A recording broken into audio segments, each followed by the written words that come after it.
Hello everyone, তোমরা সবাই কেমন আছো? আশা করি তোমরা সবাই খুব ভালো আছো। আমিও খুব ভালো আছি। তো সকাল সকাল উঠে মেয়েকে আজকে স্কুল থেকে আমি আনতে গেছিলাম, কারণ ওর বাপি আজকে ছিল না।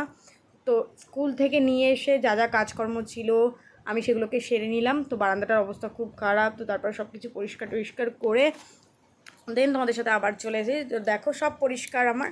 আর আমার মেয়ে ওই দিকে কী করছে, ও একটা নতুন বন্ধু পেয়েছে, তোমাদেরকে জানিয়েছি এর আগেই। তার নাম হচ্ছে মিকি। ওই মিকিকে নিয়ে সারাদিন চলছে আমাদের বাড়িতে একটা যুদ্ধ।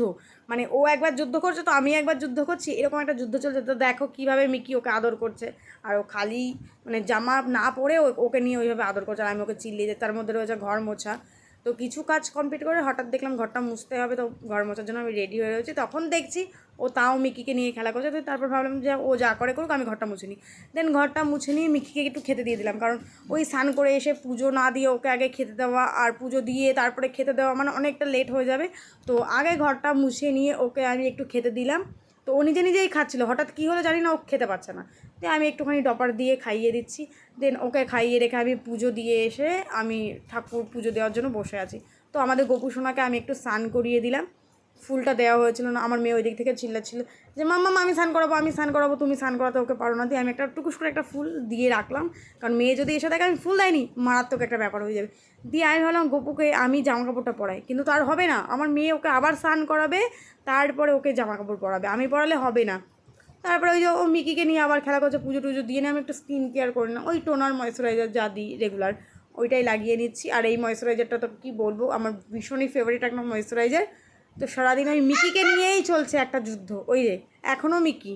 আর তারপরে একটু বডি লোশন গায়ে মেখে নিচ্ছিলাম হাত পায়ে। আর ওই যে তারপরে আমাদের ঘোষ কাকা এসছে ঘোষ মানে দুধ দিতে, ও তার মধ্যে থেকে একটু কাঁচা দুধ নিয়ে একটু খাবো, মানে ওর রেগুলার কাজ কাঁচা দুধ খাওয়া। হঠাৎ দেখছি বৃষ্টি চলে এসছে, মেঘ নেই, রোদ নেই, বাতাস নেই, হঠাৎ বৃষ্টি। আর গালে একটা কি একটা বেরিয়েছিল জানি না, তাই সেটা তোমাদেরকে দেখালাম। তো আমার ভিডিওটা তোমাদের কেমন লাগছে তোমরা কিন্তু কেউ কমেন্ট করে জানাচ্ছ না। তো তোমরা যদি কমেন্ট না করো আমি কী করে বুঝবো? তার মধ্যে মেয়ের হোমওয়ার্ক ছিল, মানে কিছু লেখা হয়নি, সেগুলোকেও কমপ্লিট করছিল, সেখানেও মিকি। মানে আমার এখন সারাদিন চলছে শুধু মিকিকে নিয়ে আর মিকিকে নিয়ে। খাটের ওপর মিকি, নিচে শুতে গেলে মিকি, মানে যেখানেই যাচ্ছি পায়ে পায়ে মিকি।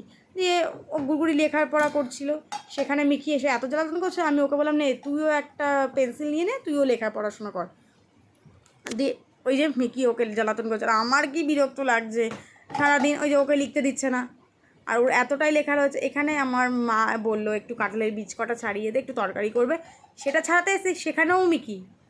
মানে এই মিকিকে নিয়েই এখন যুদ্ধ চলছে।